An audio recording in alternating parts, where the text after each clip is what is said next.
81 کا ترجمہ تفسیر پڑھنے سننے کی سعادت حاصل کریں گے۔ اعوذ باللہ من الشیطان الرجیم، بسم اللہ الرحمن الرحیم۔ وَأَمَّا الْجِدَارُ فَكَانَ لِغُلَامَيْنِ يَتِيمَيْنِ فِي الْمَدِينَةِ وَكَانَ تَحْتَهُ كَنْزٌ لَهُمَا وَكَانَ أَبُوهُمَا صَالِحًا فَأَرَادَ رَبُّكَ أَنْ يَبْلُغَا أَشُدَّهُمَا وَيَسْتَخْرِجَا كَنْزَهُمَا رَحْمَةً مِّن رَّبِّكَ وَمَا فَعَلْتُهُ عَنْ أَمْرِي ذَلِكَ تَأْوِيلُ مَا لَمْ يَسْتَطِعْ عَلَيْهِ صَبْرًا۔ ترجمہ کنز العرفان۔ اور بہرحال دیوار کا جہاں تک تعلق ہے تو وہ شہر کے 2 یتیم لڑکوں کی تھی، اور اس دیوار کے نیچے ان دونوں کا خزانہ تھا، اور ان کا باپ ایک نیک آدمی تھا۔ تو آپ کے رب نے چاہا کہ وہ دونوں اپنی جوانی کو پہنچیں اور اپنا خزانہ نکال لیں۔ یہ سب آپ کے رب کی طرف سے رحمت ہے، اور یہ سب کچھ میں نے اپنے حکم سے نہیں کیا۔ یہ ان باتوں کا اصل مطلب ہے جس پر آپ صبر نہ کر سکے۔ اب حضرت خضر علیہ السلام نے اپنے تیسرے فعل یعنی دیوار سیدھی کرنے کی حکمت حضرت موسیٰ علیہ السلام کو بیان فرمائی۔ اور بہرحال دیوار کا فرمایا جہاں تک تعلق ہے تو وہ شہر کے 2 یتیم لڑکوں کی تھی جن کے نام اسرام اور سریم تھے۔ اس دیوار کے نیچے ان دونوں کا خزانہ تھا، اور ان کا باپ فرمایا ایک نیک آدمی تھا۔ تو اللہ تعالیٰ نے چاہا کہ وہ دونوں بچے اپنی جوانی کو پہنچے، ان کی عقل کامل ہو جائے، وہ قوی اور توانا ہو جائیں اور اپنا خزانہ نکال لیں۔ یہ سب اللہ تعالیٰ کی طرف سے رحمت ہے۔ اور فرمایا جو کچھ میں نے کیا وہ اپنی مرضی سے نہ کیا بلکہ اللہ تعالیٰ کے حکم سے کیا تھا۔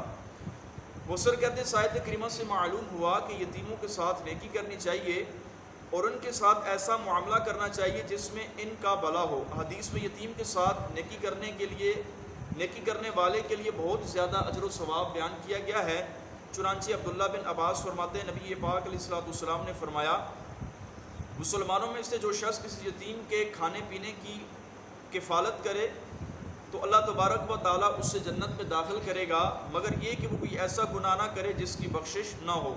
اسی طرح آقا علیہ السلام نے ارشاد فرمایا، اللہ تعالیٰ کے نزدیک سب سے زیادہ پسندیدہ وہ گھر ہے جس میں کوئی یتیم ہو اور اس گھر والے اس یتیم کی عزت کریں۔ فرمایا وہ تمام گھروں سے بہترین گھر ہے۔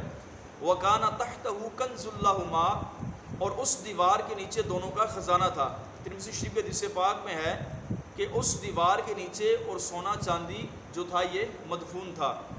وَكَانَ أَبُوهُمَا صَالِحًا، اور ان کا باپ ایک نیک آدمی تھا۔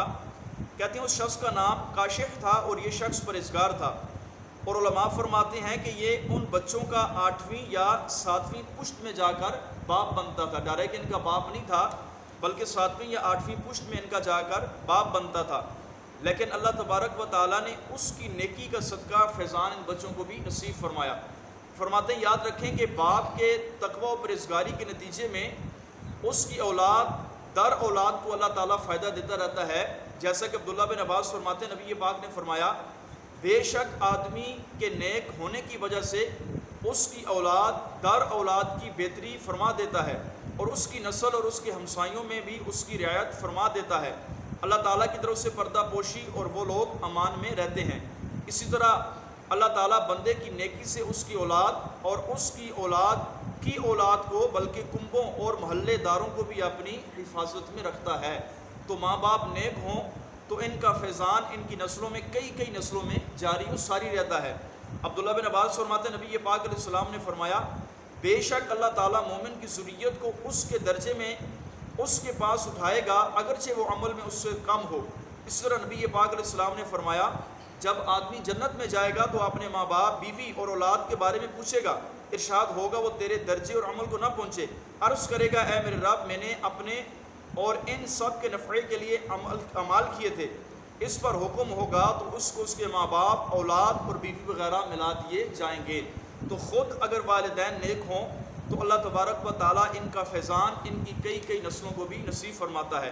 امام اہل سنت فرماتے ہیں جب عام صالحین کی صلاح یعنی تقوی و پرہیزگاری ان کی نسل در نسل کو دنیا و آخرت میں نفع دیتی ہے تو فرماتے ہیں صدیقی، فاروقی، عثمانی، حیدری، جعفری و عباس و انصار کرام رضوان اللہ تعالیٰ علیہ اجمعین کی صلاح کا کیا کہنا، جن کی اولاد میں شیخ، صدیقی، فاروقی، عثمانی، علوی، جعفری، عباسی و انصار ہیں۔ فرمایا یہ کیوں نہ اپنے نسب کریم سے دین و دنیا میں آخرت میں نفع پائیں گے، بلکہ فرمایا سادات کرام تو حضرت خاتون جنت بطول زہرا اور نبی مکرم شفیع معظم علیہ السلام کے بیٹے ہیں، تو فرمایا سادات کرام کی شان کتنی عرفہ و اعلیٰ ہوگی کہ جب اللہ تبارک و تعالیٰ ایک عام صالح کی اولاد کو اپنے فیضان سے مالا مال فرماتا ہے، تو جو صدیق و فاروق عثمان و حیدر کی اولاد ہوگی اللہ تبارک و تعالیٰ ان کی اولادوں کو کتنا نوازے گا۔ اور اسی طرح حضرت خضر علیہ السلام کے بارے میں یہ بھی لکھا ہے کہ آپ علیہ السلام زندہ ہیں، اور امام اہل سنت فرماتے ہیں 4 نبی ابھی زندہ ہیں، ان کو وعدہ ہے الہی ابھی نہیں آیا۔ فرمایا یوں تو ہر نبی زندہ ہے، جیسا حدیث پاک میں ہے ان اللہ تعالی حرم علی الارض ان تأکل اجساد الانبیاء فنبی اللہ حی یرزقون، بے شک اللہ تعالیٰ نے زمین پر حرام کر دیا کہ وہ نبیوں کے جسموں کو خراب کرے، اللہ کے نبی زندہ ہوتے ہیں، اللہ کے ہاں ان کو رزق دیا جاتا ہے۔ لیکن 4 نبی ایسے ہیں کہ جن کو ابھی تک اللہ تبارک و تعالیٰ کے حکم سے موت نہیں آئی، فرمایا قریب قیامت اللہ تعالیٰ ان کو موت بھی نصیب فرمائے گا، جیسے حضرت خضر علیہ السلام ہیں، حضرت الیاس علیہ السلام، اور اسی طرح حضرت ادریس و حضرت عیسیٰ علیہ السلام۔ حضرت خضر علیہ السلام یہ دونوں زمین پر ہیں، ابھی بھی زندہ ہیں، اور حضرت عیسیٰ و ادریس علیہ السلام یہ دونوں آسمانوں پر زندہ ہیں، وعدہ الہیہ ابھی ان تک نہ پہنچا۔ اللہ تبارک و تعالیٰ جل جلالہ کی بارگاہ میں دعا ہے جو کچھ بڑا سونا اس پر عمل کرنے کی، دوسروں تک پہنچانے کی توفیق نصیب فرمائے، آمین بجاہ النبی الکریم صلی اللہ علیہ وسلم۔